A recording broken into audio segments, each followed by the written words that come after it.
अरमान तुमने मेरा phone check किया? How dare you? सुनो सुनो। नहीं तुम सच में अनबिलीवेबल हो अरमान। अब सब डिफरेंट होगा, तुम वही वाली मिस्टेक्स नहीं करोगे, बोल बोल के तुम एग्जैक्टली वही मिस्टेक्स कर। हमारे बीच में क्या क्या नहीं हुआ उसके बावजूद तुमने मुझ पर शक किया, इसीलिए मैं हमारे बारे में श्योर नहीं थी।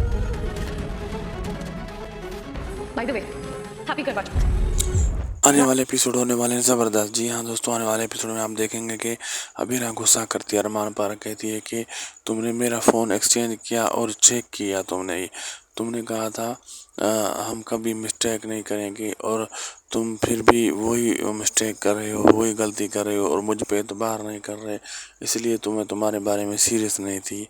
और दूसरी तरफ अबीरा ये कहती है कि चलो फ़ोन तो हो गया, लेकिन मेरा फ़ोन का पासवर्ड ये है, तुम्हारा ये है, तुम्हारे पास कॉल आएगी तो तुम मेरा नंबर, अपना नंबर इसको दे देना, और मेरे पास जो कॉल आएगी मैं तुम्हारा उस फ़ोन का नंबर उसको दे दूँगी, और इन दोनों का पासवर्ड मायरा का बर्थडे। अरमान कहता है ठीक है। जब अरमान उसका फ़ोन चेक करता है तो बाद में अबीरा को गुस्सा भी आता है। अब आगे देखना मज़ेदार होगा क्या क्या होने वाला है। वीडियो अच्छी लगी तो लाइक शेयर सब्सक्राइब करना ना भूलिएगा।